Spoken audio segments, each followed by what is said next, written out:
warahmatullahi. Bismillahirrahmanirrahim. Alhamdulillah wassalatu wassalamu ala Rasulillah wa ala alihi wa ashabihi ajma'in. Amma ba'du. Alhamdulillah kita uh, bersyukur kepada Allah kita bisa kembali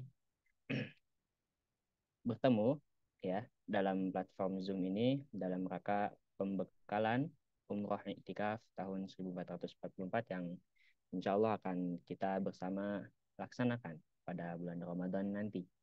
Dan alhamdulillah di sini sudah ada Ustadz kita, Al-Ustadz Ari Afriansyah, Hafizahullah, yang insya Allah akan membawa tema ikhlas dan sabar dalam menjalankan ibadah.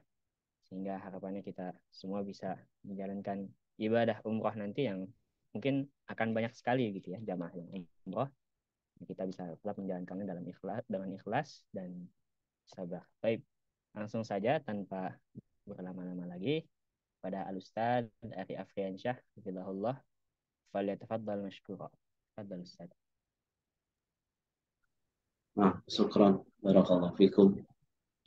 Suaranya jelas ya, Ustaz Nabil? Nah, insyaallah jelas Ustaz. Alhamdulillah. Salatu wassalamu ala nabiyyina Muhammadin wa ala alihi wa ashabihi wa man tabi'ahum bi ihsanin ila yaumiddin, amma ba'd. Jamaah serta itikaf Ramadan rahimani wa rahimakumullahu jami'a. Pertama-tama marilah kita panjatkan puji serta puji syukur kita kepada Allah Subhanahu wa taala yang telah memberikan kita nikmat, yang dengan nikmat Allah berikan kepada kita, kita masih diberikan kesempatan oleh Allah dalam rangka thalabul ilmi, menuntut ilmu. Dan ini sangat luar biasa sekali. Dengan nikmat yang Allah berikan kepada kita, kita gunakan waktu kita ini dengan waktu yang bermanfaat, yaitu thalabul ilmi. Ada seorang ulama mengatakan, berbicara tentang nikmat, beliau mengatakan, kullu nikmatin, setiap nikmat yang Allah berikan kepada kita, yang kemudian nikmat tersebut la tuqarribu ilallah, yang tidak menyebabkan kita semakin dekat kepada Allah Subhanahu wa taala, hakikatnya fahiya baliyatun, itu sebenarnya bukan nikmat, tapi adalah bencana, musibah. Dan alhamdulillahnya nikmat yang Allah berikan sekarang kepada kita, kita gunakan nikmat tersebut, yaitu dengan cara menuntut ilmu. Dan ini sangat luar biasa sekali. Ya. Beberapa minggu yang lalu sudah saya sampaikan di Zoom ini bagaimana keutamaan ilmu. Ilmu yang Bapak dan Ibu pelajari dari kemarin sama Ustaz Nazib bicara tentang manasik umroh. Kemudian Ustaz Rija juga berbicara tentang adab-adab safar. Kemudian Ustaz Ganjar berbicara tentang fadilah, keutamaan membaca Al-Quran. Itu sangat luar biasa sekali.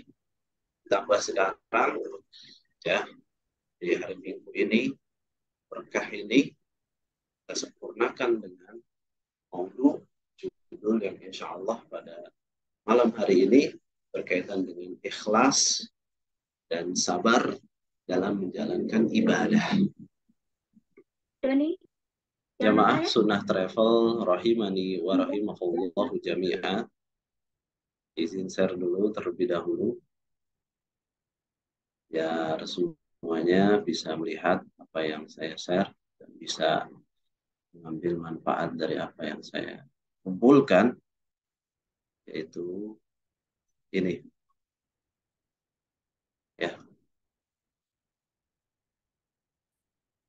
Ini penting sekali para jamaah yang dimuliakan Allah Subhanahu wa taala. Ya. Sebelum saya masuk ke pembahasan ikhlas dan sabar dalam beribadah kepada Allah, Siogianya pada jamaah harus diperhatikan, ini sangat penting sekali ya, yaitu hasil rangkuman saya ya, mungkin nanti bisa ditambah dengan Ustadz Abdul Haq ataupun Ustadz Nabil, apa saja kira-kira cobaan yang akan kita dapati nanti, yang akan kita alami ketika kita berada di tanah haram, yaitu di Mekah dan Madinah ya. Nah, di sini saya tulis ada beberapa poin harus diperhatikan kepada jamaah sekalian, yaitu bentuk cobaan yang mungkin akan dialami para jamaah iktikaf 1444 Hijriah. Ya. Yang pertama ya, perjalanan kita nanti dari Indonesia menuju Saudi Arabia itu membutuhkan waktu kira-kira 9 sampai 12 jam. Ya, ini perjalanan yang sangat luar biasa sekali ini. Perjalanan yang sangat lama sekali. Ya, perjalanan yang kalau kita bilang perjalanan yang taab, lelah, capek. Nah, bagaimana kita nanti mengatasinya ya, agar perjalanan kita ini benar-benar bernilai ibadah di sisi Allah Subhanahu wa taala, nanti akan kita bahas satu persatu. Ya, lamanya perjalanan ini Bapak dan Ibu ya, mudah-mudahan perjalanan nanti sekitar membutuhkan 9 dan 12 jam ini cobaan buat kita. Ya, lama sekali di pesawat itu. Ya, ini adalah bentuk cobaan. Ya. Yang kedua, cuaca yang ekstrim. Nah, ini yang penting juga ini, Bapak-bapak, Mbak Ibu-ibu nih. Ya, yang kami tahu ketika nanti Ramadan itu cuacanya, suasananya di Mekah dan Madinah itu kondisinya panas sekali. Ya, panas. Dan ini harus kita antisipasi benar-benar. Ya, ya, hidup di Indonesia dengan kondisi yang mu'tadil, nggak panas, nggak dingin. Walaupun kita sekarang berada di musim panas, di musim hujan, tapi tetap panasnya di Indonesia dengan panasnya di Saudi nanti berbeda. Dan ini cobaan buat para jamaah sekalian. Ya. Yang ketiga yaitu kesehatan. Nah, ini juga penting. Ya.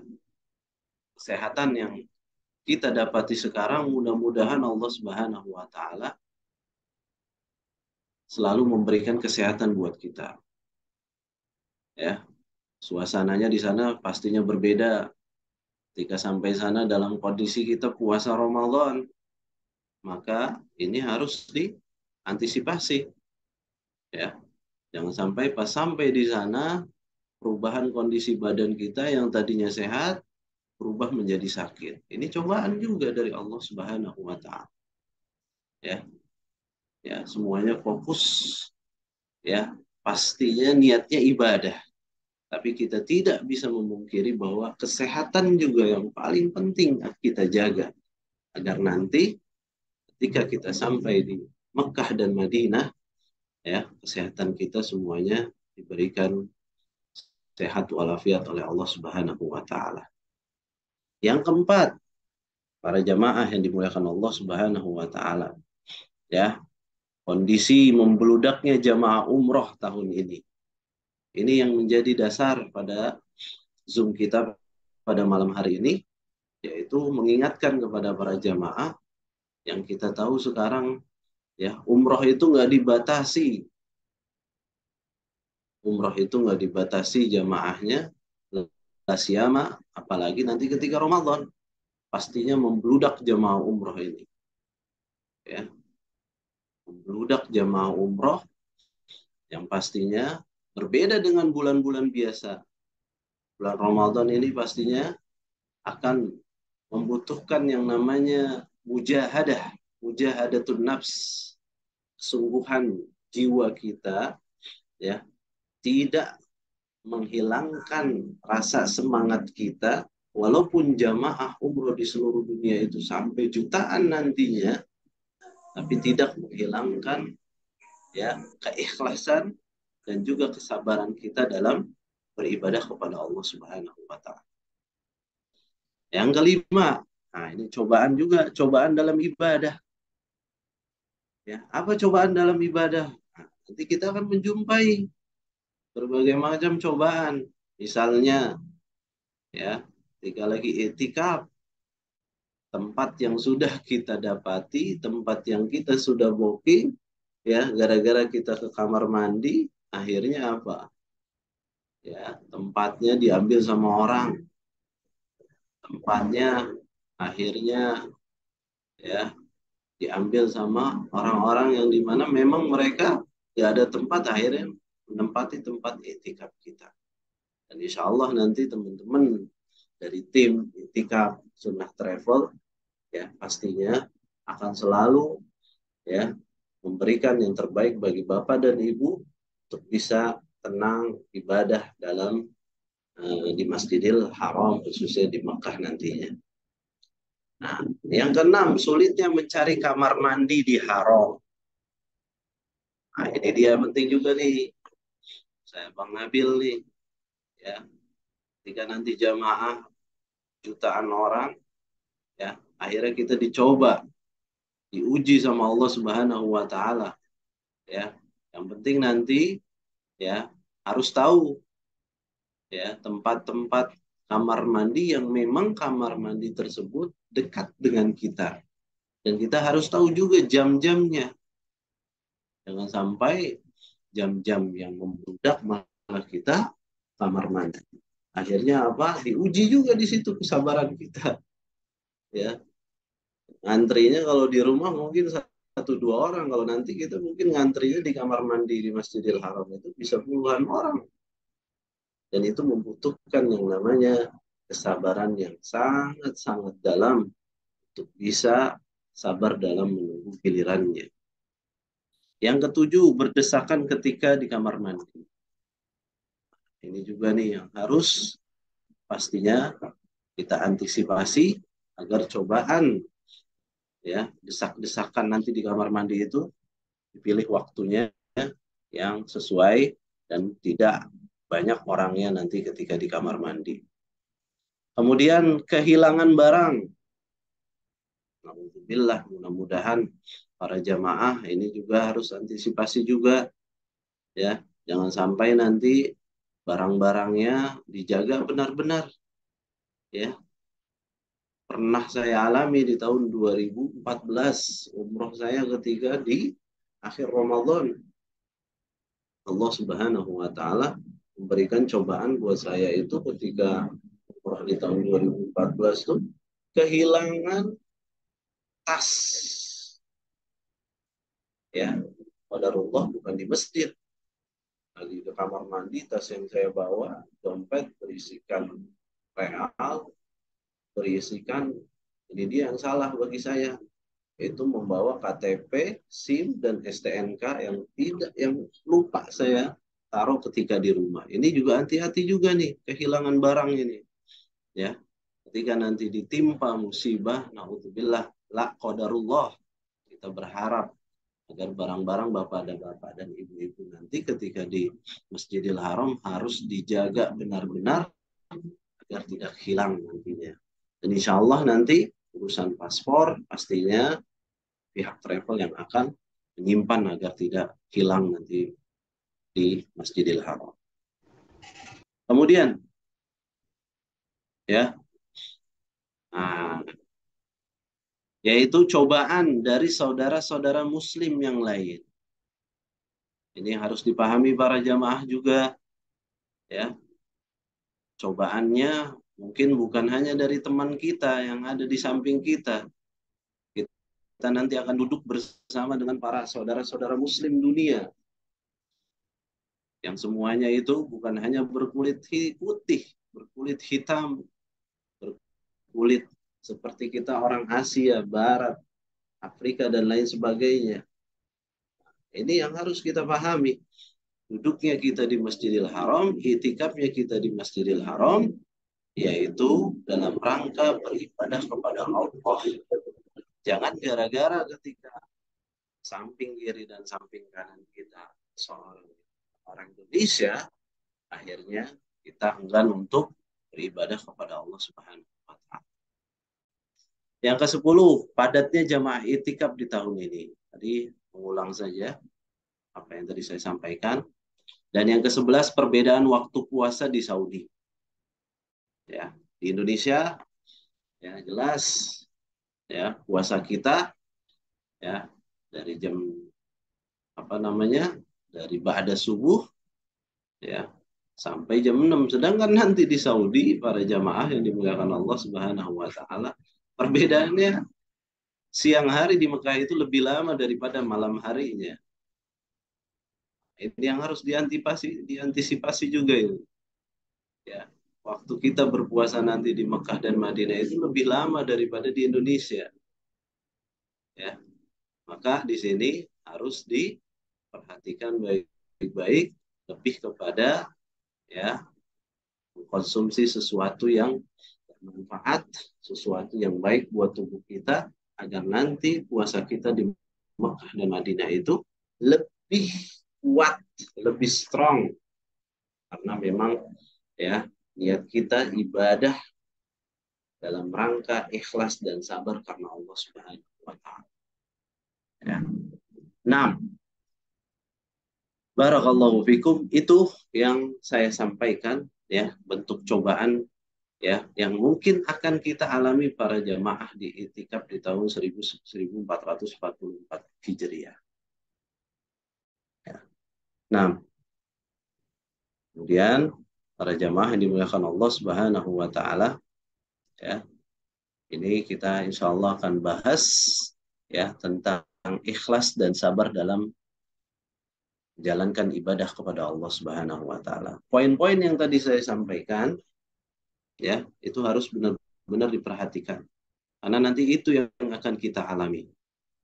Ya, itu yang kita alami, itu yang akan kita dapati, maka seluruh para jamaah sekarang harus mempersiapkan mental benar-benar. Harus mempersiapkan lahir dan batinnya. Ya, harus benar-benar dalam hatinya itu keinginan yang azamnya itu harus kuat. Ya, problem-problem yang tadi saya sampaikan itu semuanya itu nggak ada apa-apanya. Kalau seandainya niat kita benar-benar nanti ketika sampai di Mekah dan Madinah, niatnya karena Allah Subhanahu wa taala. Segala macam cobaan yang nanti kita dapati, kita bisa handle, kita bisa topang, kita bisa perisai dengan kesabaran kita, yaitu dalam rangka beribadah kepada Allah Subhanahu wa taala. 6. Jamaah yang dimuliakan Allah Subhanahu wa taala. Ya. Ini sudah terlihat Ustaz Nabil apa yang saya share? Definisi ikhlas. Definisi ikhlas. Insyaallah. Nah, sebentar.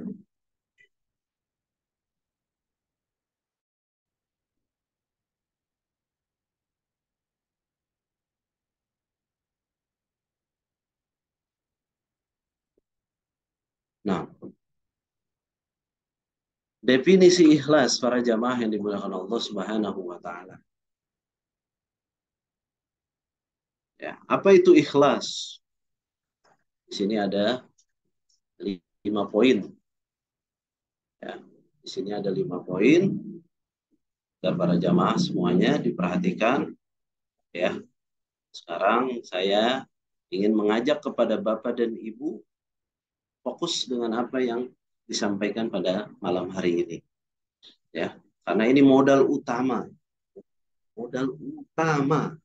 asas, fondasi seorang hamba, ya, fondasi seorang hamba untuk melakukan suatu ibadah, ya, harus berlandaskan ikhlas karena Allah Subhanahu wa taala.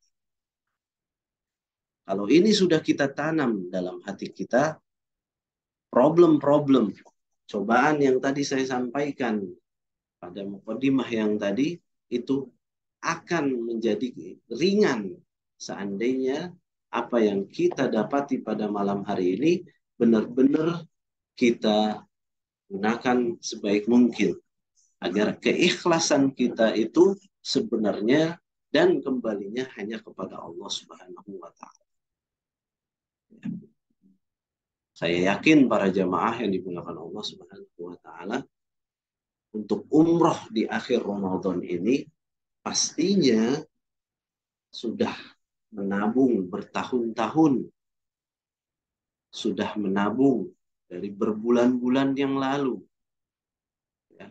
Sekarang momen yang tepat buat kita ketika Bapak ada niat untuk beribadah umroh dibarengi dengan iktikaf karena Allah Subhanahu wa taala, maka hati yang harus kita tanamkan pertama kali itu adalah dengan kata ikhlas.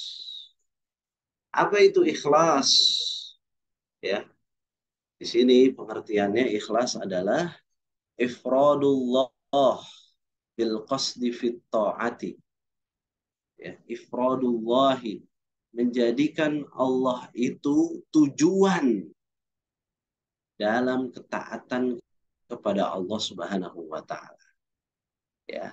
Jadi ikhlas itu adalah menjadikan Allah itu tujuan dalam beribadah kepada Allah Subhanahu wa taala. Tujuan kita, ibadah kita hanya untuk Allah Subhanahu wa taala. Inna sholati, sesungguhnya sholat, ya, sesungguhnya sholatku, puasaku, itikafku, kita kembalikan tujuan kita ini hanya untuk Allah Subhanahu wa taala. Sedangkan pengertian lain dari definisi ikhlas yaitu tasfiyatul fi'l an mulahadzatil makhluqin. Ya, yaitu adalah apa? Tasfiyatul fi'l, memurnikan pekerjaan kita, memurnikan amal kita an mulahadzatil makhluqin.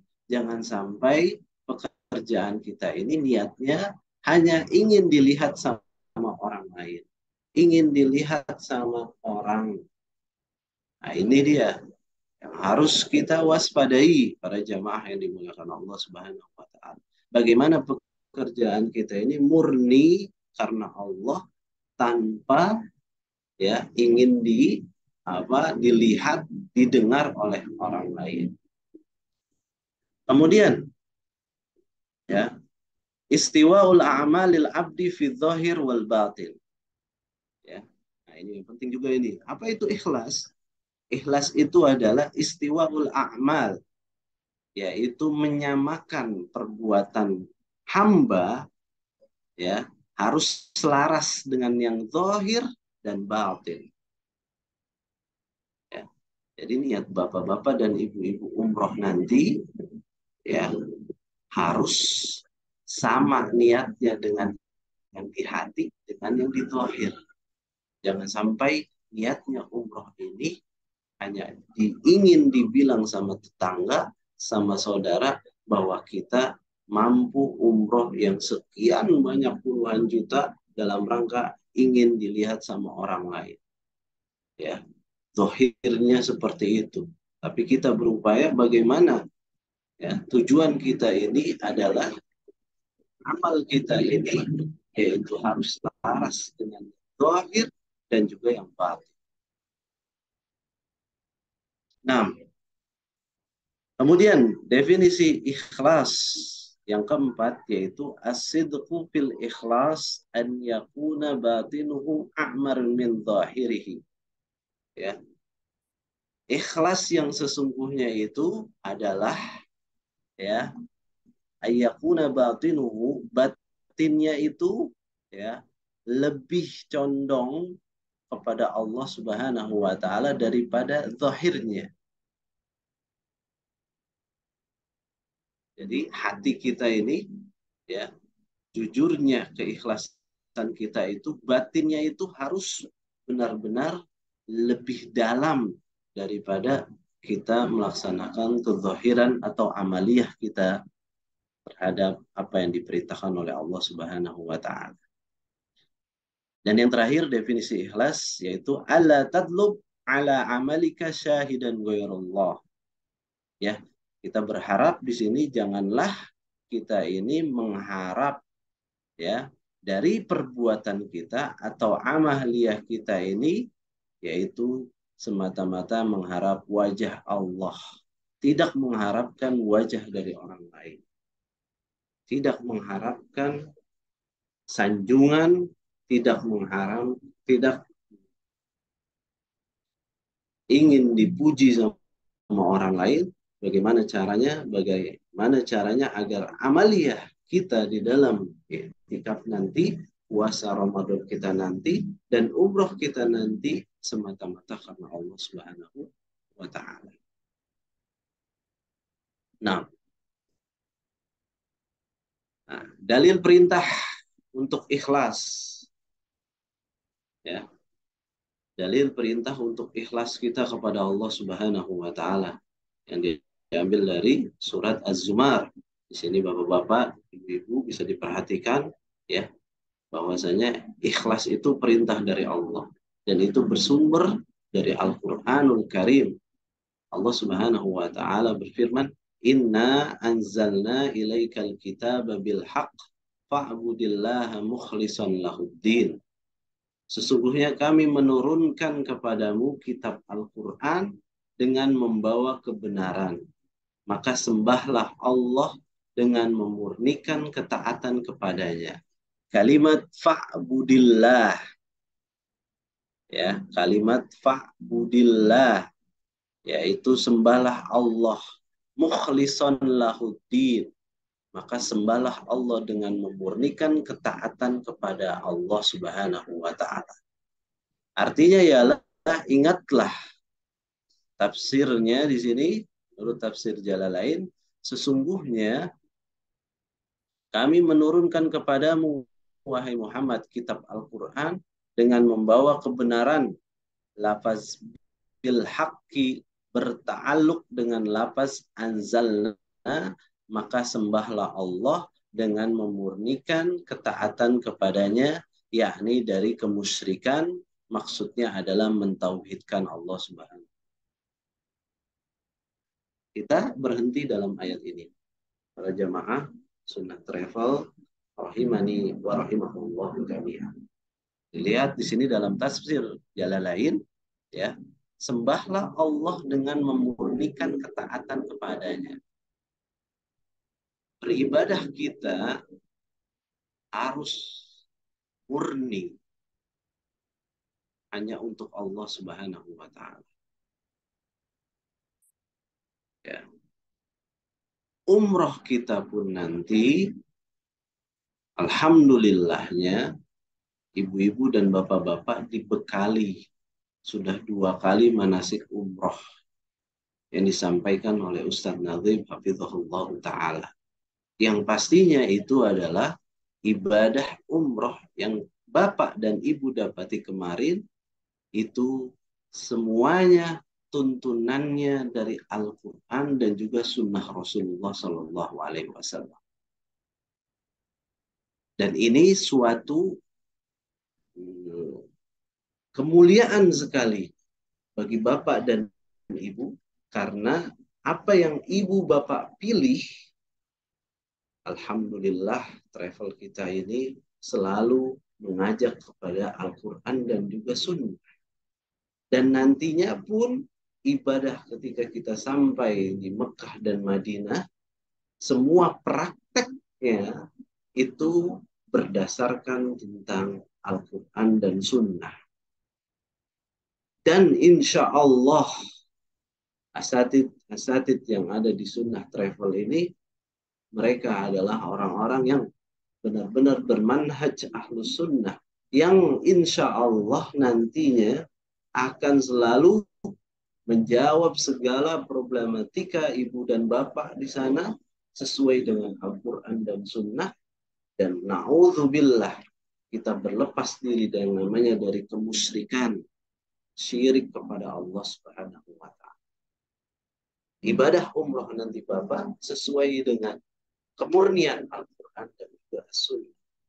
Bukan diajarkan oleh sebagian para asatid yang lain, naudzubillah, ketika sampai nanti di Mekah dan Madinah, ya, banyak sekali praktek-praktek yang dimana banyak di situ timbul kesyirikan ataupun kebid'ahan yang menjadikan ibadah ibu dan bapak nanti akan terhapus. Capek-capek sudah melaksanakan ibadah umroh, capek-capek sudah melakukan ibadah iktikaf, capek-capek sudah melakukan segala macam ibadah di sana, tapi naudzubillah kalau seandainya ibadah kita tidak sesuai dengan tuntunan Al-Quran maupun sunnah Rasulullah Sallallahu Alaihi Wasallam. Jadi para bapak-bapak dan ibu-ibu yang dirahmati Allah Subhanahu Wa Taala, ingatlah ayat Az-Zumar ayat 2 ini. Ya, kembali lagi saya mengajak kepada bapak dan ibu agar ya niat kita nanti umrah itu semata-mata karena Allah Subhanahu Wa Taala. Nah, yang kedua, dalil ikhlas yang kedua para jamaah yang dimuliakan Allah Subhanahu wa taala, ini yang harus kita jadikan pedoman hidup kita. Pedoman bukan hanya nanti di Mekah dan Madinah, tapi seluruh amaliyah kita ketika kita berada di dunia yang fana ini. Yaitu ayat yang kedua dari surat Az-Zumar ayat yang ketiga, yaitu yang bunyinya a'udzubillahi minasyaitonirrajim. Ala lillahi dinul khalis. Ya, ingatlah hanya kepunyaan Allah lah agama yang bersih dari syirik. Walladzina takhadhu min dunihi awliya ma na'buduhum illa liyuqarribuna ilallahi zulfa. Dan orang-orang yang mengambil pelindung selain Allah, mereka berkata, kami tidak menyembah mereka melainkan supaya mereka mendekatkan kami kepada Allah dengan sedekat-dekatnya. Inna Allah yahkumu bainahum. Sesungguhnya Allah akan memutuskan di antara mereka tentang apa yang mereka berselisih padanya. Inna Allah la yahdi man huwa kadzibun kafar. Sesungguhnya Allah Subhanahu wa taala tidak menunjuki orang-orang pendusta dan sangat ingkar. Kita berhenti dalam ayat ini terlebih dahulu Bapak dan Ibu semuanya, ya, bahwasanya di sini Allah Subhanahu wa taala ya hanya ya kepingin dari hambanya itu bersih dari syirik. Ya, bersih dari syirik. Ya, dan orang-orang yang mengambil pelindung selain Allah Subhanahu wa taala, kami tidak menyembah mereka melainkan supaya mereka mendekatkan kami kepada Allah dengan sedekat-dekatnya. Dan ini para jamaah yang dimuliakan Allah Subhanahu wa taala. Saya mengajak kepada Bapak dan Ibu di sini ayat ini ya, ini adalah bantahan buat orang-orang kafir ketika dahulu mereka beribadah kepada Allah ya melalui patung-patung atau berhala-berhala mereka ya.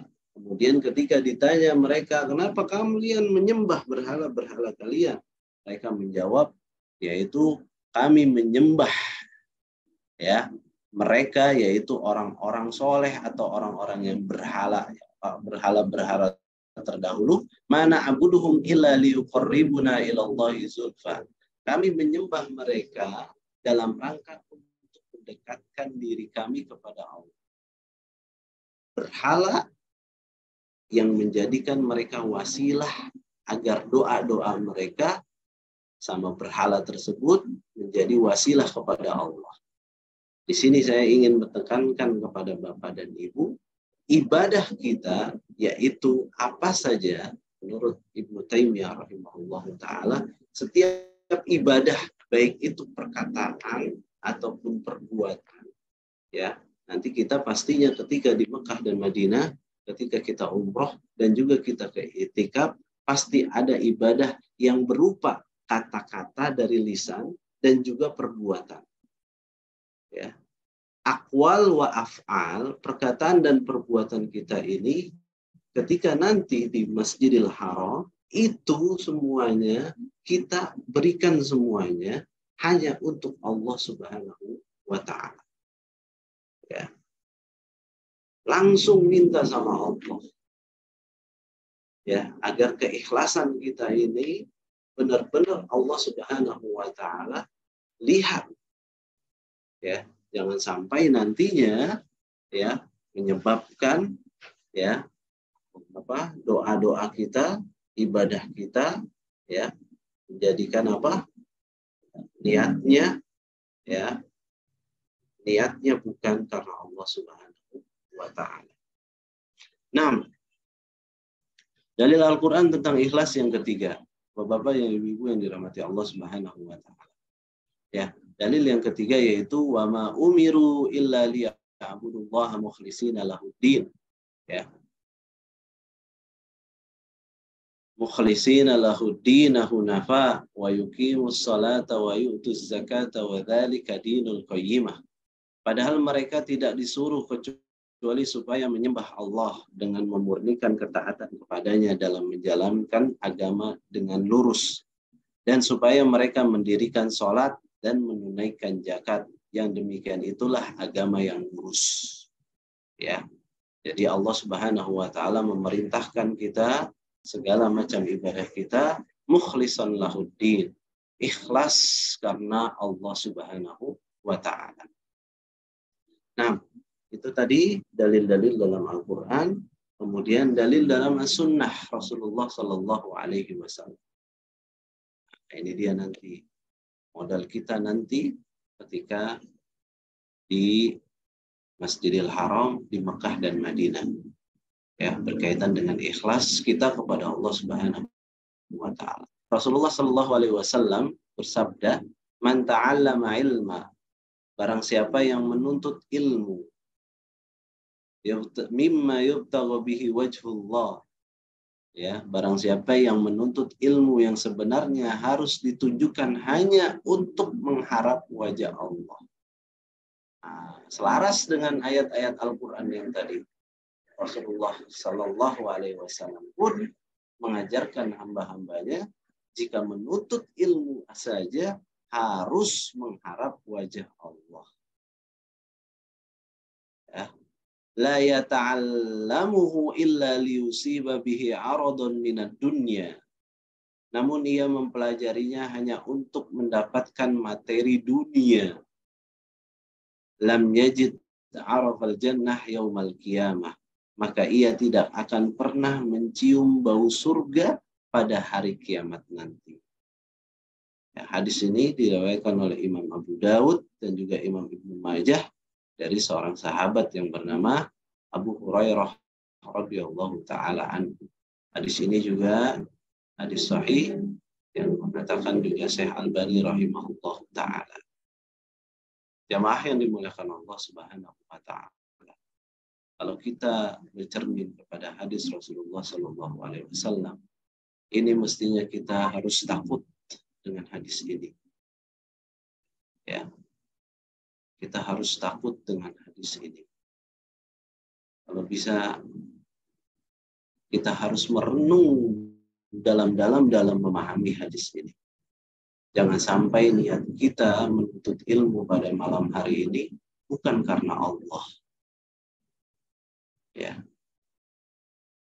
nuntut ilmu kita kemarin-marin jangan sampai bukan karena wajhullah, tapi niat kita belajar pada hari Jumat, Sabtu, dan hari Minggu sekarang ini, kita rubah hati kita ini bagaimana caranya hati kita ini selalu mengharap ridho Allah Subhanahu wa Ta'ala. Ada seorang ulama yang bernama Fudail bin Iyad berkaitan dengan ikhlas. Para jamaah coba dengarkan agar kita ini, hati kita ini benar-benar ikhlas beribadah kepada Allah Subhanahu wa Ta'ala. Beliau mengatakan, meninggalkan amal karena manusia adalah ria.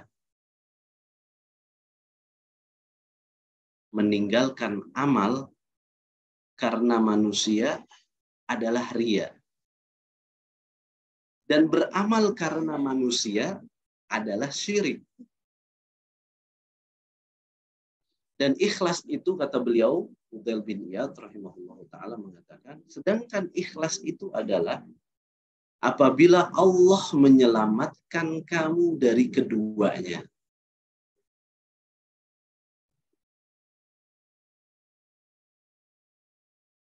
Amal kita jangan karena manusia. Ketika kita nanti sampai di Masjidil Haram, umroh, ya, jangan sampai ada perkara-perkara yang menyebabkan hilang amal kita. Disebabkan ketika kita meninggalkan suatu amalan yang tadinya kita mau ngerjain amalan tersebut, kemudian kita tinggalkan karena gak mau manusia itu melihat kita. Akhirnya jatuhnya di sini adalah ria. Dan jangan sampai kita beramal karena manusia. Ya. Ingatkan sekali lagi kepada para jamaah, bagaimana caranya hati kita ini ikhlas karena Allah. Meninggalkan ataupun beramal itu semua karena Allah, bukan karena manusia. Apa yang disampaikan oleh seorang ulama yang bernama Fudail bin Iyad. Seorang ulama juga yang bernama Al-Iz Abdissalam. Beliau mengatakan ikhlas ialah melaksanakan ketaatan semata-mata karena Allah dan tidak berharap pengagungan dan penghormatan manusia dan tidak pula berharap manfaat dan menolak bahaya. Ya, itu beberapa perkataan ulama yang berkaitan dengan ikhlas kepada Allah Subhanahu wa ta'ala. Dalil dari as-sunnah berkaitan dengan ikhlas, bapak-bapak dan ibu-ibu yang dirahmati Allah Subhanahu wa ta'ala. Ya, hadis Rasulullah Sallallahu Alaihi Wasallam bersabda, diriwayatkan oleh Imam Muslim, qala Allah Ta'ala tabaraka wa ta'ala, ana agna syuraka anisyirk.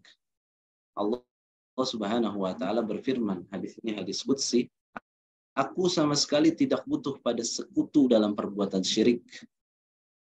Man amila amalan, barang siapa yang menyekutukanku dengan selainku, ya, man amila amalan asyraka fihi ma'i ghairi, maka aku akan meninggalkannya.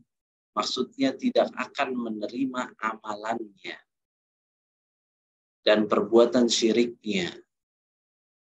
Berkata Imam Nawawi rahimahullahu ta'ala di sini mengatakan, amalan seseorang yang berbuat ria atau tidak ikhlas itu adalah amalan batil yang tidak berpahala apa-apa, bahkan ia akan mendapatkan dosa. A'udzubillah summa na'udzubillah. Jangan sampai bapak-bapak dan ibu-ibu yang dirahmati Allah Subhanahu wa ta'ala, ya, amaliyah kita nanti ketika umroh, amaliyah kita nanti ketika itikaf, ya, saya menghimbau kepada para jamaah setidaknya fokus dengan ibadahnya. Jangan fokus dengan jawalnya. Jangan fokus dengan handphonenya. Kalau bisa saya mengajak para jamaah fokus dengan Al-Quran yang nanti kali Bapak dan Ibu baca.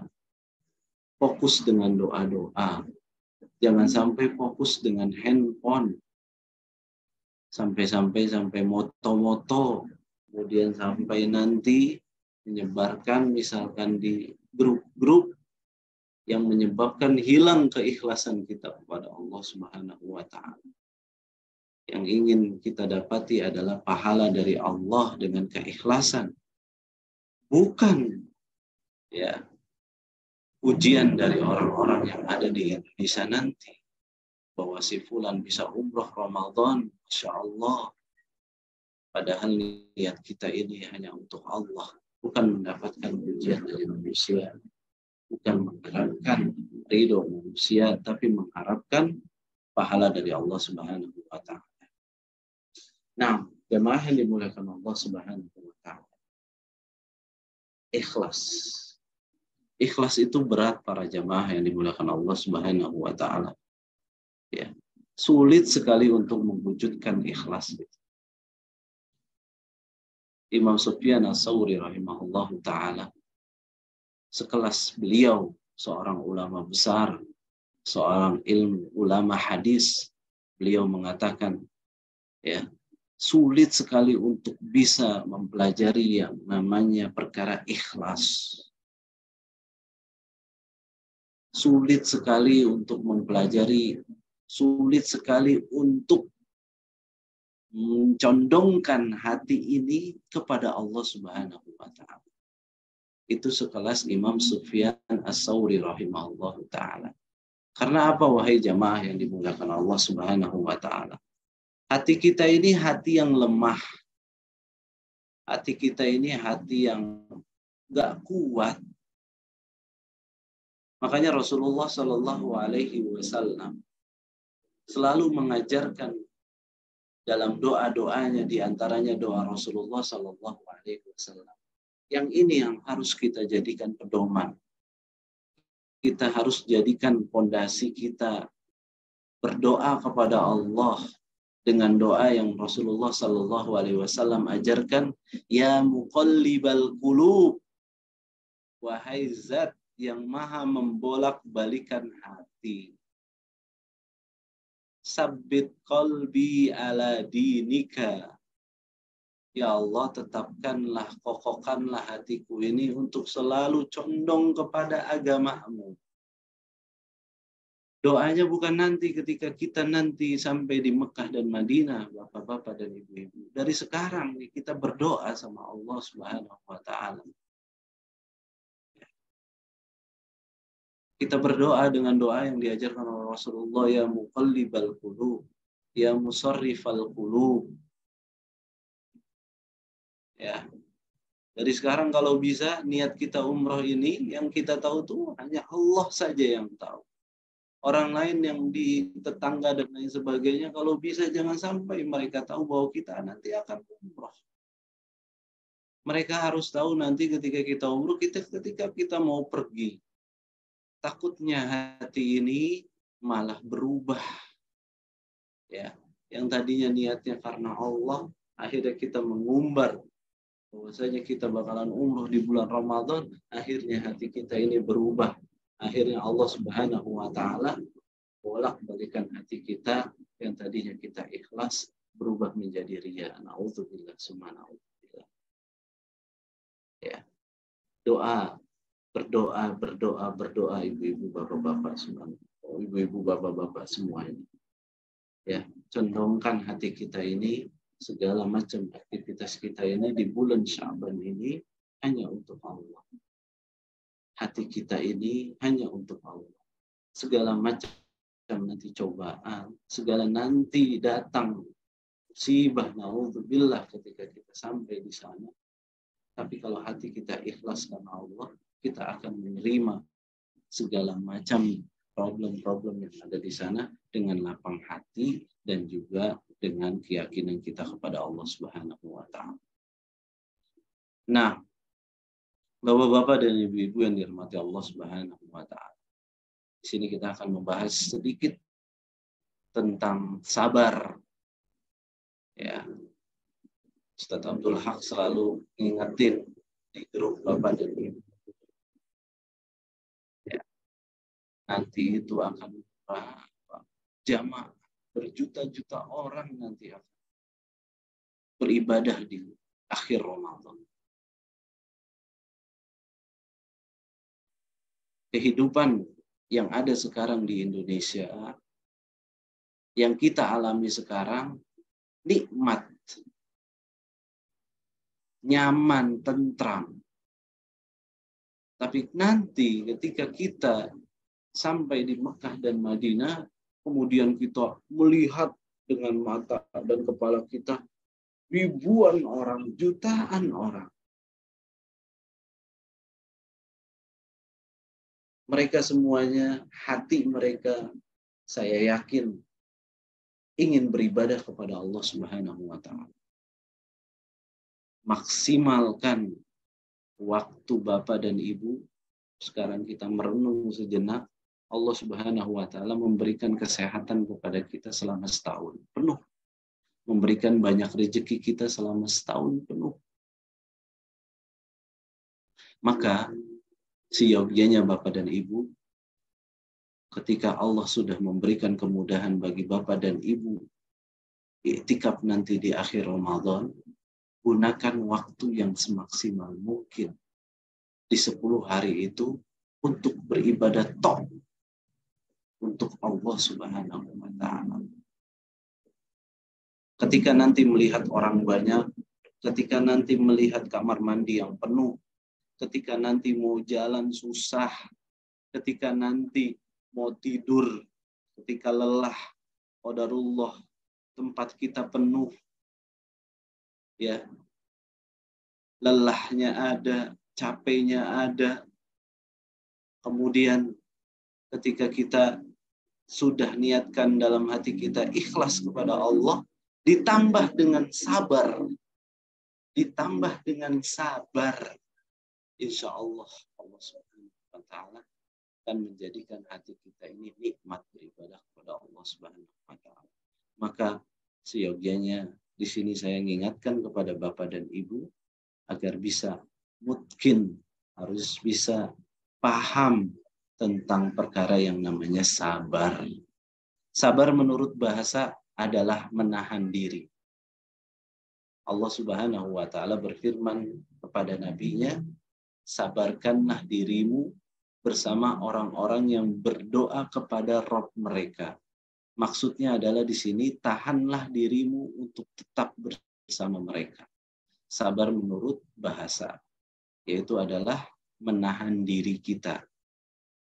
Sedangkan menurut istilah, adapun sabar di dalam istilah syariat, sabar adalah menahan diri di atas ketaatan kepada Allah Subhanahu wa Ta'ala dan untuk meninggalkan kedurhakaan atau kemaksiatan kepada Allah Subhanahu wa Ta'ala.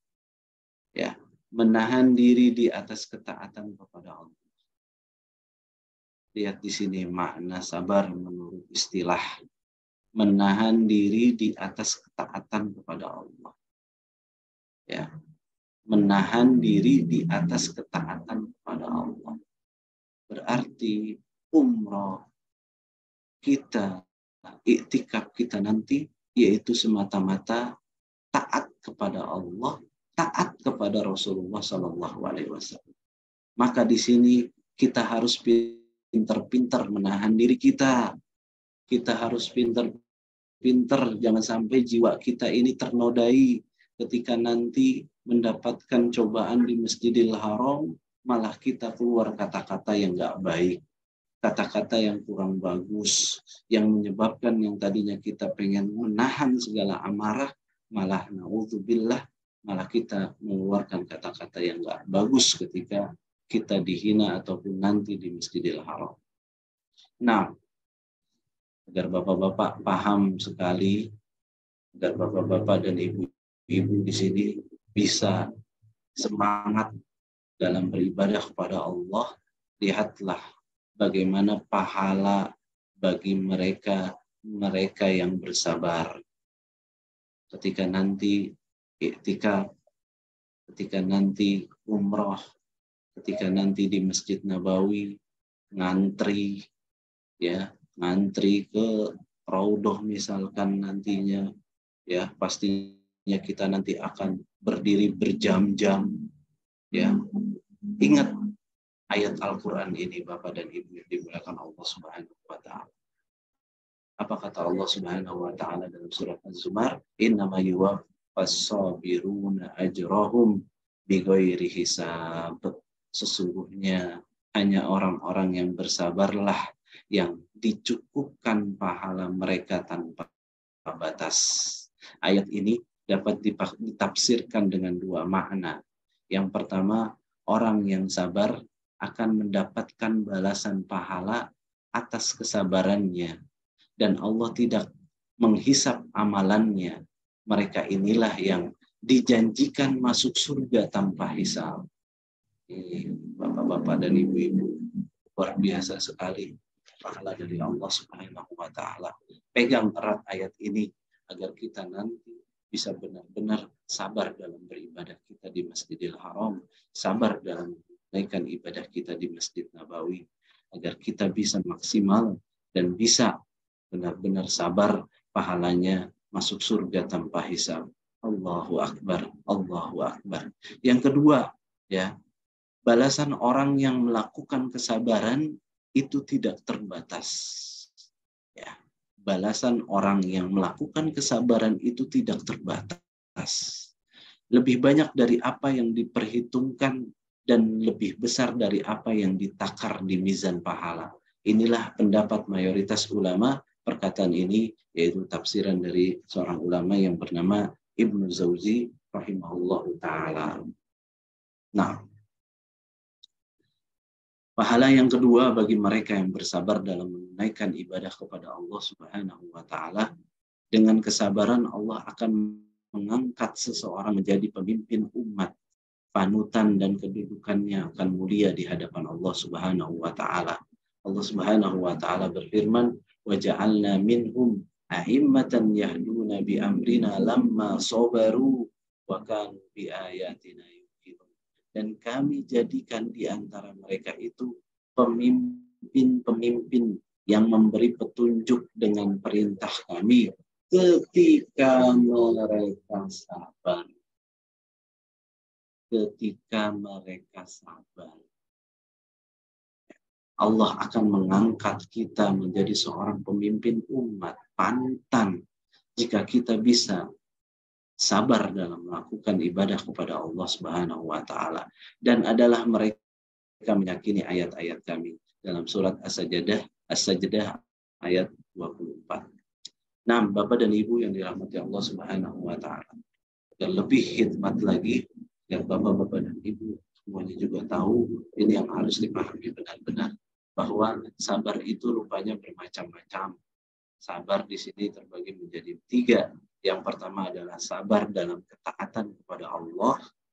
Yang kedua adalah sabar dalam menjauhi maksiat kepada Allah. Dan yang ketiga adalah sabar dalam menjalani qada dan qadar atau takdir Allah Subhanahu wa taala. Ya. Sabar dalam ketaatan kepada Allah. Nanti sekarang nih kita ini, alhamdulillah, Bapak dan Ibu sabar sekali dalam duduk di media-media laptopnya, media handphonenya, dalam rangka apa? Sabar dalam ketaatan kepada Allah Subhanahu wa taala. Ya. Sabar dalam menjauhi maksiat kepada Allah. Dan yang ketiga adalah sabar dalam menjalani qada dan qadar Allah Subhanahu wa taala. Ingat Bapak-bapak dan Ibu-ibu yang dirahmati Allah Subhanahu wa taala. Ya, sabar dalam ketaatan itu susah. Sabar dalam ketaatan itu susah. Apalagi nanti ketika kita sudah sampai di Masjidil Haram, di Masjid Nabawi dan juga Masjidil Haram Makkah. Ya, jangan sampai setan ini mengajak kita kepada kemalasan. Ya. Dari sekarang minta sama Allah yang tadi diajarkan doanya oleh Rasulullah, ya muqallibal qulub. Ya Allah yang maha membolak-balikkan hati. Minta sama Allah dari sekarang agar hati kita nanti ketika sampai di sana, tujuan kita masjid. Tujuan kita membaca Al-Quran. Tujuan kita zikir kepada Allah. Semuanya sabar dalam taatan kepada Allah Subhanahu wa taala. Jangan sampai hati kita nanti sampai di sana berubah. Berubahnya apa, Ustaz? Berubah. Baru 2-3 hari duduk di masjid iktikaf. Akhirnya apa? Datang sifat malas. Datang sifat jenuh. Akhirnya apa? Sudah berpuluh-puluh juta kita keluarkan, akhirnya kita malah bukan lama di masjid, tapi lama di hotel.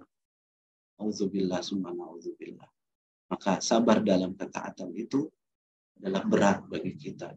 Tapi bagi seorang muslim yang hakiki, ketika dia melakukan ketaatan kepada Allah Subhanahu wa taala, dia akan jalani ketaatan tersebut dengan sabar. Ya, sabar dalam menjauhi maksiat kepada Allah ini juga. Jangan sampai nanti di Mekah dan Madinah, ya, jangan sampai kita datang ke sana malah bermaksiat kepada Allah. Jangan sekali-sekali Bapak dan Ibu. Ya, ada uang di jalan, ya, ada atau apa, kita nggak punya duit dan lain sebagainya. Jangan sampai kita mencuri, na'udzubillah. Ya, pengen bawa makanan yang banyak, nanti oleh-oleh, akhirnya kita malah melakukan perbuatan-perbuatan di tanah haram dengan bermaksiat kepada Allah Subhanahu wa taala. Apalagi nanti ketika kita sudah i'tikaf, ya, jangan sampai kita bermaksiat kepada Allah Subhanahu wa taala di masjidnya Allah Subhanahu wa taala. Dan yang ketiga di sini adalah sabar dalam menjalani takdir Allah. Segala yang sudah Allah perhitungkan, yang sudah Allah lakukan, yang sudah Allah tetapkan, itu semuanya adalah takdir Allah Subhanahu wa taala. Ketika Bapak dan Ibu di sana bertemu dengan sesuatu yang ada di luar nalar, artinya ya, kita kembalikan kepada Allah. Qadarullah syaa fa'al. Semuanya saya kembalikan kepada Allah Subhanahu. Ya, Allah sudah memperhitungkannya, Allah sudah menetapkannya. Jika nanti ada sesuatu yang memang itu membuat hati kita kecewa, kita hanya bisa ucapkan qadarullah syaa fa'al. Ya, maka sungguh-sungguhlah dalam menjalankan 3 kesabaran ini, yaitu sabar dalam ketaatan, sabar dalam menjauhi maksiat, dan juga sabar dalam menjalani qada dan qadar ataupun takdir Allah Subhanahu wa taala. Nah, Allah Subhanahu wa taala berfirman, ya, ini juga yang harus menjadi fondasi Bapak-bapak dan Ibu semuanya agar bisa lebih maksimal beribadah kepada Allah Subhanahu wa taala. Ya, ya ayyuhalladzina amanu isbiru wa sabiru wa rabitu wattaqullaha la'allakum tuflihun. Ini ayat yang harus kita jadikan modal kita nanti ketika beribadah di Mekah dan Madinah. Wahai orang-orang yang beriman, bersabarlah kamu dan kuatkanlah kesabaranmu dan tetapkanlah bersiap siaga dan bertakwalah kepada Allah supaya kamu beruntung. Surat Imran ayat ke-206. Syekh Muhammad bin Shalih Al-Utsaimin dalam syarah Riyadhus Shalihin yang berkaitan tadi dengan ayat yang tadi surat Al-Imran, ini yang harus kita jadikan fondasi benar-benar kesabaran kita agar kita bisa paham dengan apa yang dimaksud dengan ayat yang tadi. Syekh Muhammad bin Shalih Al-Utsaimin dalam syarah Riyadhus Shalihin ketika menjelaskan ayat di atas, beliau mengatakan Allah Subhanahu wa taala memerintahkan orang-orang mukmin sesuai dengan konsekuensi dan besarnya keimanannya dengan 4 hal, yaitu sobiru, rabitu, dan bertakwalah kepada Allah. Sobiru berarti apa? Menahan diri dari maksiat. Ya, bersabarlah kalian, ya, dalam ayat yang tadi, ya. Ya ayyuhalladzina amanu isbiru, ya. Itu yang pertama adalah menahan diri dari maksiat. Sobiru berarti menahan diri dalam melakukan ketaatan. Robitu adalah banyak melakukan kebaikan. Ya, nanti ketika kita sampai di Mekah dan Madinah, ya, berarti ya kita benar-benar harus isbiru wa sobiru. Kita harus menahan diri kita dari kemaksiatan, menahan diri kita dalam melakukan ketaatan kepada Allah, warobitu, dan harus banyak melakukan kebaikan dan mengikutinya lagi dengan kebaikan. Sedangkan takwa mencangkup semua hal yang tadi. Ya, cukup yang bisa saya sampaikan, ya, berkaitan dengan ikhlas dan sabar dalam beribadah kepada Allah Subhanahu wa taala. Ya, mudah-mudahan apa yang saya sampaikan bermanfaat buat Bapak dan Ibu, dan hati kita ini kita berdoa kepada Allah, semoga Allah Subhanahu wa taala selalu memurnikan hati kita ini untuk selalu beribadah kepada Allah semata, dan kita meminta kepada Allah agar kita selalu diberikan kesabaran oleh Allah Subhanahu wa taala ya di bulan Sya'ban ini. Dan juga kita berdoa kepada Allah, semoga Allah Subhanahu wa taala balighna, menyampaikan kita semua di dalam. Wassalamualaikum warahmatullahi wabarakatuh. Baik, syukran Ustaz Nabil dan juga para jamaah yang sudah mendengarkan dan selesai. Barakallahu fiikum. Waalaikumsalam warahmatullahi wabarakatuh. Masyaallah, masyaallah. Jazakallahu khairan wa barakallahu fiikum ya Ustaz Arya. Amin wa iyyakum. Atas pemaparan materinya yang luar biasa terkait ikhlas dan sabar. Alhamdulillah banyak sekali tadi dari disebutkan juga ya. Baik, semoga para jamaah bisa mendapatkan banyak manfaat pada malam hari. Baik, kita lanjut. Tes suara anak terdengar jelas Nabil. Enggak kecil kan ya? Enggak. Baik. Baik, kita lanjut sesi tanya jawab Ustadz. Ya, fadhal. Fadhal, kepada para jamaah yang ingin bertanya langsung bisa raise hand terlebih dahulu. Kemudian nanti anak silakan, atau bisa juga menyampaikan pertanyaannya via kolom chat Zoom ya. Baik, di sini sudah ada yang raise hand Ustadz. Ya, fadhal. Fadhal, kepada Pak Reza Ardiansyah Fandi. Silahkan. Bismillah Ustaz, syukran jazakallahu khair, barakallahu fiik atas ilmu-ilmunya Ustaz. Amin ya. Nah Ustaz, Ana mau tanya Ustaz mengenai nanti ketika itikaf Ustaz, kan tadi seperti yang Ustaz paparkan ya sangat padat. Lebih utama mana Ustaz kita memaksimalkan ibadah dalam arti seperti pengen mencium hajar aswad atau pengen sholat di saf depan, tapi ada kekhawatiran kita jadi mendesak orang lain gitu, jadi menzalimi orang lain Ustaz. Jadi lebih utama kita tetap bertekad untuk maksimal ibadah atau lebih baik mengalah Ustaz. Mungkin itu aja Ustaz. Nah, syukran Ustaz. Assalamualaikum. Assalamualaikum. Ustaz. Ya. Nah, belum lama ya kita membahas tentang yang namanya makna i'tikaf, yaitu berdiam diri. Ya, makna i'tikaf itu adalah berdiam diri. Di sini ya, kita harus paham bahwasanya di sini yang sangat apa yang kalau dibilang ngena sekali perkataan seorang imam yang bernama Imam Ibnu Taimiyah mengatakan al-aqil, orang yang cerdas itu adalah orang yang cerdas itu bukanlah orang yang tahu ini kebaikan, ini keburukan. Sedangkan orang yang cerdas itu adalah dia lebih tahu di antara dua kebaikan, mana kebaikan yang lebih baik. Nah, ketika Bapak dan Ibu semuanya, ya, Rasulullah Shallallahu Alaihi Wasallam ketika akhir Ramadan itu lebih dikhususkan yaitu adalah berikamnya,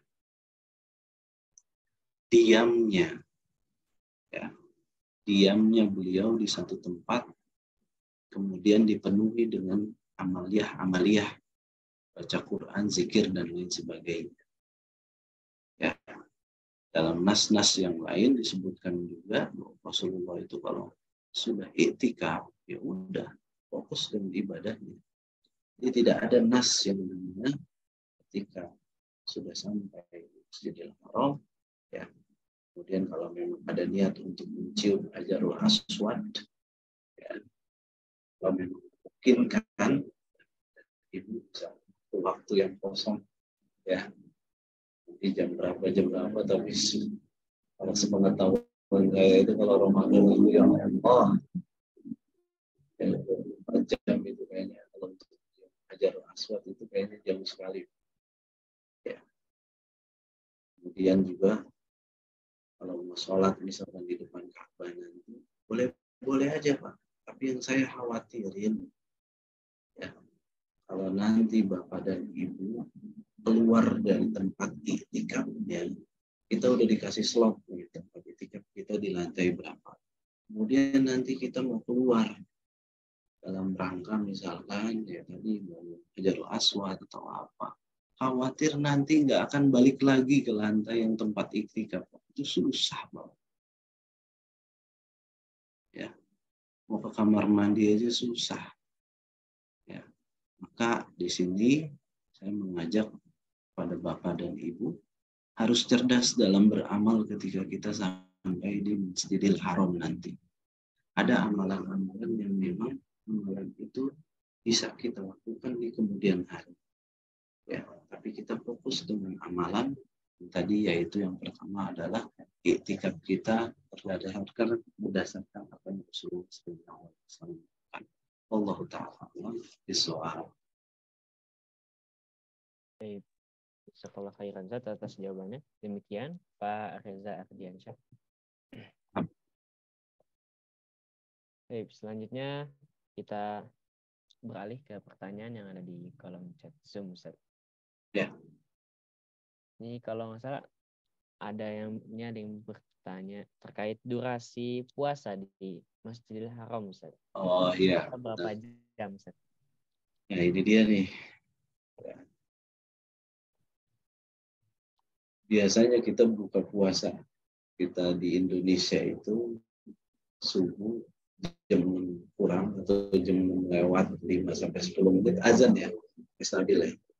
Nah, ya kalau di sana Bapak Ibu ya, harus paham ini juga. Yang kita tahu di sana sampai jam 7:30 baru azan maghrib. Ya, bisa jam 7:15 atau jam 7:10. Intinya sampai jam 7 lewat ya. Ya. Jadi kalau dipikir-pikir di sana tuh puasanya itu waduh luar biasa. Dan ini menjadi penyemangat buat Bapak dan Ibu ya. Bahwasanya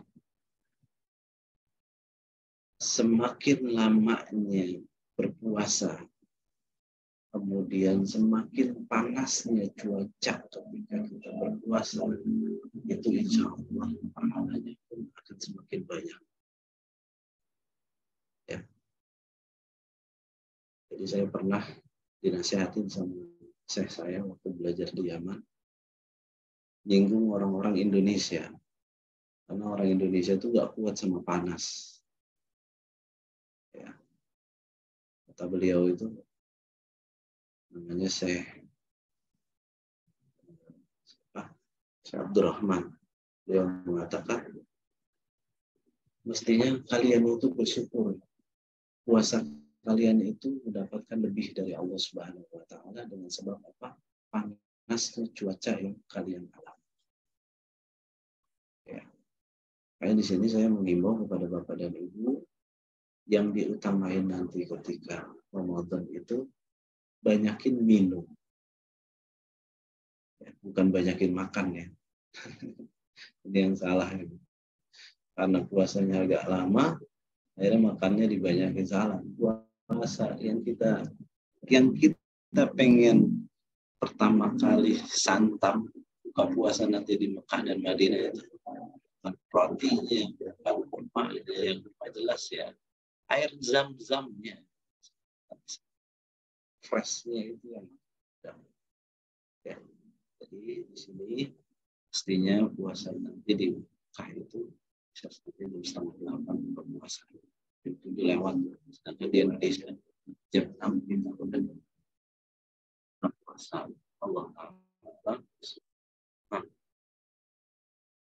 Kemudian, adakah rukhsah dalam menahan buang air kecil karena lokasi toilet yang jauh? Ya, inilah di antara keajaiban air Zam-Zam. Ya, sekian berapa banyak kita minum air Zam-Zam, yang saya tahu, ya, kita tuh nggak kebelet pipis dibandingkan minum air biasa. Ya. Kalau ditanya rukhsah, ya, Bapak di sini atau Ibu harus tahu waktu. Ya, jangan sampai yang sudah tua, sudah usia lanjut, kalau memang pengen buang air kecil, buang aja, Pak. Ya, jangan sampai ditahan. Alhamdulillah nanti kalau jadi penyakit, ya, ya, jangan sampai jadi penyakit. Ya. Kalau jadi penyakit, akhirnya penyakit batu dan lain sebagainya, akhirnya ibadah kita nantinya pun, alhamdulillah kalau sampai, ya, bukannya lama di masjid, tapi lama di hotel karena sakit. Ya. Kalau dibilang rukhsah, ya pastinya ada, Pak. Ya, tapi tetap, ya, jangan sampai buang air kecil kita itu karena udah tahan banget, kemudian kita tahan, akhirnya jadikan penyakit buat kita. Allah Ta'ala. Nah, ada satu pertanyaan Ustaz ya, yang direct message ke Ana. ya. Bismillah, Assalamualaikum. Afwan izin bertanya Ustaz, perihal bagaimana cara akhwat bersuci dari haid yang mungkin baru selesainya ketika masih di tengah perjalanan safar. Jazakallah khairan. Tafadhal Ustaz. Gimana ulangi Mas Adit. Ya, di sini seperti ini akhwat yang bertanya Ustaz, perihal bagaimana cara akhwat bersuci dari haid yang mungkin baru selesainya ketika masih di tengah perjalanan safar, Ustaz. Ya, tetap ya, yang namanya bersuci dari hadis besar seperti haid bagi perempuan, ya, sesuai yang Ibu lakukan di kehidupan sehari-hari. Ya, di tengah perjalanan misalkan, ya, masih di tengah perjalanan kemudian haid berhenti, kemudian haidnya berhenti. Ya dengan sunnah-sunnahnya. Ya, tetap ya. Nggak ada cara khusus gara-gara safar segala macam. Ya. Jadi ada hitungan lain, nggak kayak gitu. Kalau memang sudah suci, bersih, mandi, wudhu, dan insya Allah kembali suci lagi. Cuma cara-cara khusus dan lain sebagainya di sini tidak ada. Ya. Ya. Tapi tetap ya di sini himbau pada jamaah akhwat, ya, kalau memang posisinya, ya, dibolehkan minum obat gitu untuk menunda haid karena memang kondisi kita lagi umroh atau perjalanan jauh khususnya ke Mekah dan Madinah. Kalau haid malah hilangkan banyak-banyak amalia-amalia.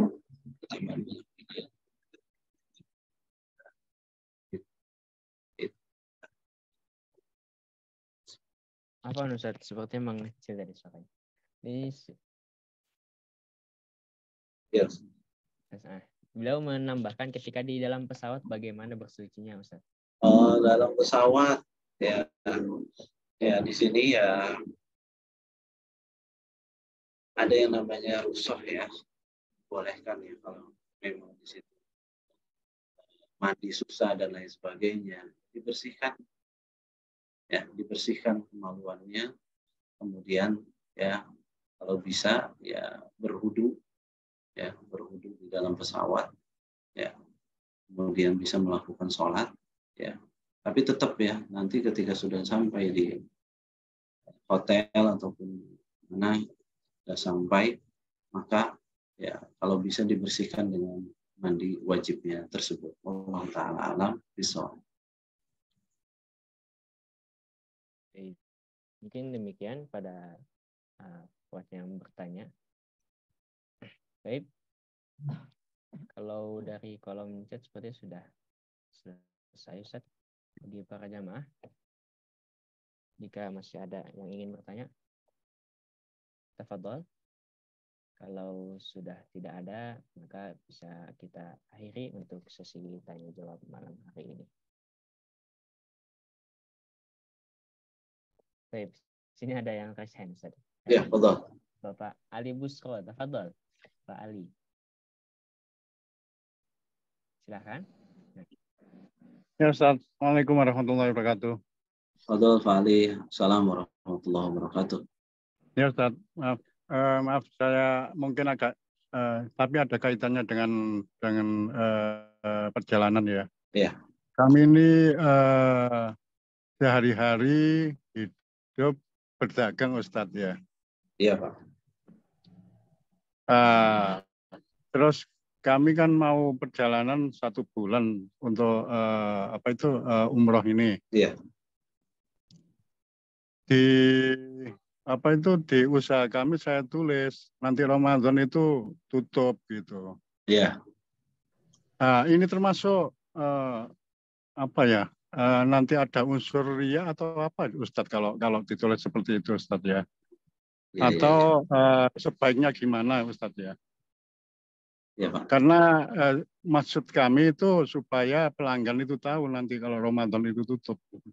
Iya. Gitu Ustadz ya. Terima kasih. Ya. Assalamualaikum warahmatullahi wabarakatuh. Assalamualaikum warahmatullahi wabarakatuh. Masya Allah.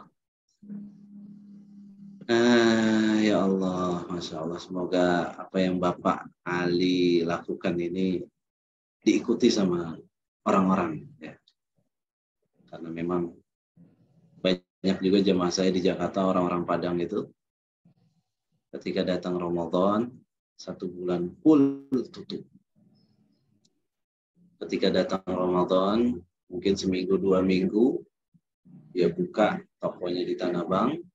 Kemudian ketika akhir Ramadan dia tutup. Padahal kalau dipikir-pikir rezekinya itu kan akhir Ramadannya itu. Orang-orang Indonesia banyak belanja dan lain sebagainya. Tapi benar yang tadi saya sampaikan pada materi yang tadi. Apa yang Bapak lakukan itu insya Allah tidak jadikan Bapak itu ria. Pengen dibilang apa oleh orang lain. Tidak. Itu adalah termasuk sunnah orang-orang soleh terdahulu. Ya. Karena orang-orang sunnah, orang-orang soleh terdahulu itu dalam riwayat disebutkan ketika Ramadan mereka tuh menutup dagangan-dagangan mereka dalam rangka yaitu dia ketika Allah sudah memberikan umur dia sampai bulan Ramadan 11 bulan mereka mencari nafkah. Nah, 1 bulan itu memaksimalkan ibadah kepada Allah Subhanahu wa taala. Jadi saya berdoa kepada Allah Subhanahu wa taala semoga Pak Ali Busro ini dengan apa yang Bapak usahakan untuk warungnya ketika di akhir Ramadan 1 bulan full, mudah-mudahan Allah ganti yang lebih baik dan banyak orang-orang yang mengikuti jejak-jejak Pak. Amin amin. Amin ya rabbal alamin. Allah taala.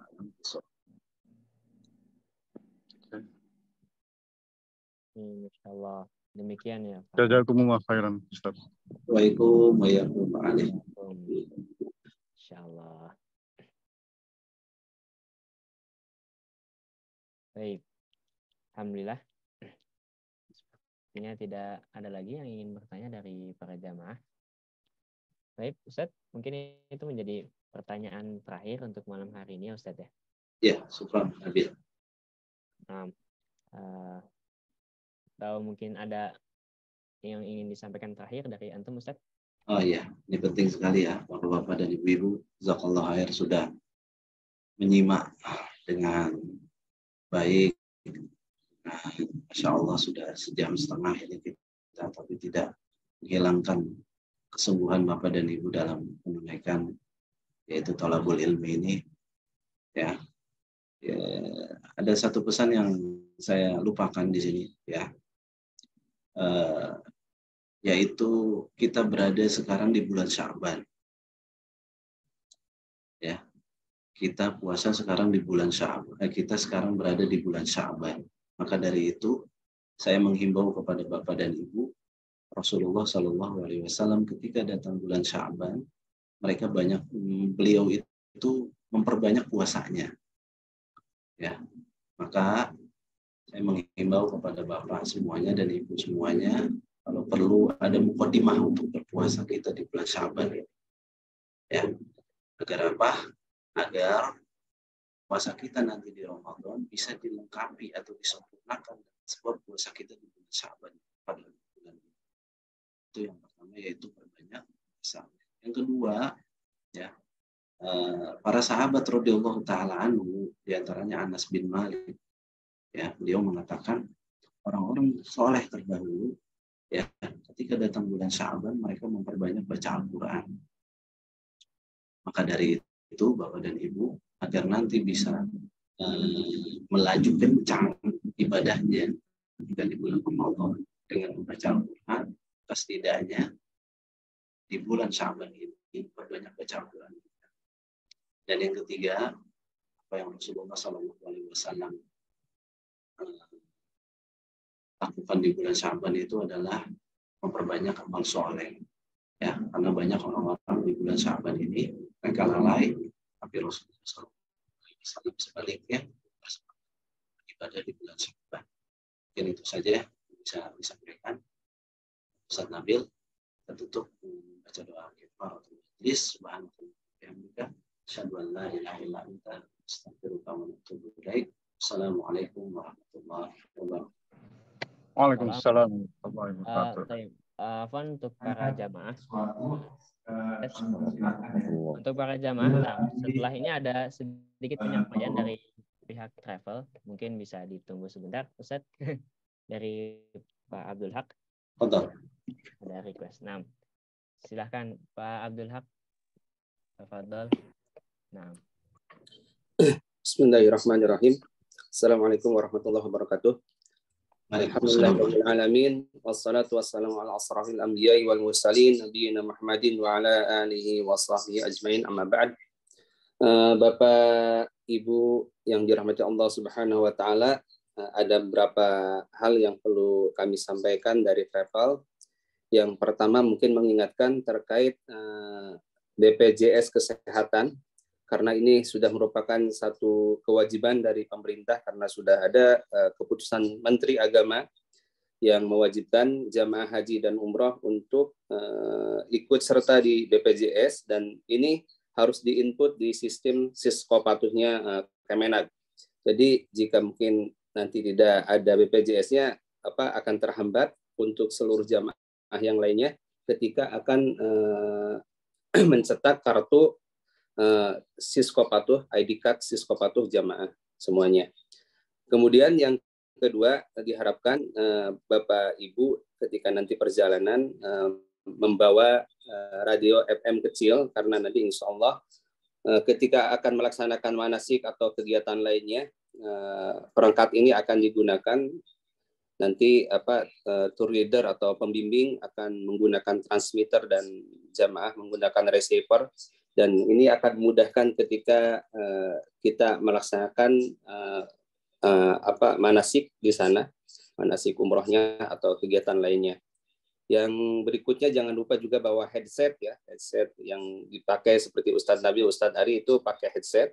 Jangan lupa bawa headsetnya, dan juga paket datanya, dan ada opsi lain nanti ketika kita kajian, selain pakai frekuensi FM juga kita akan menggunakan tour guide system yang melalui internet nanti menggunakan paket data. Jadi diharapkan jamaah semuanya nanti menyiapkan paket datanya untuk 21 hari, ya mungkin 1 bulan nanti kita siapkan paket data yang 1 bulan. Mungkin itu saja untuk sementara dari travel. Mudah-mudahan bisa dipahami oleh semuanya. Dan untuk radio FM-nya sudah kami sharing, ya, untuk linknya, untuk misalkan perlu radio FM-nya yang mana, yang sudah kami sharing di grup besar. Di sana kami sharing untuk radio FM-nya. Jadi silahkan beli yang seperti itu. Ya, mungkin itu saja. Ustaz Nabil. Nah, dah nanti. Ya, cukup. Oke, demikian para jamaah penyampaian dari travel, semoga bisa dipahami, dan juga demikian juga untuk kajian pada malam hari ini. Jazakumullah khairan Ustaz Ari Afriansyah atas pemaparannya dan juga jawaban-jawabannya dari tanya jawab tadi. Jazakumullah khairan. kita cukupkan meeting kita pada malam hari ini. Tadi sudah kafaratul majlis. Karena mohon pamit undur diri. Assalamualaikum warahmatullahi wabarakatuh. Waalaikumsalam warahmatullahi wabarakatuh. Syukran Ustaz Nabil. Assalamualaikum. Izin luar. Waalaikumsalam. Jazakallah khairan. Jazakallah khairan juga para jamaah yang telah hadir. Fadal bagi yang ingin live Zoom.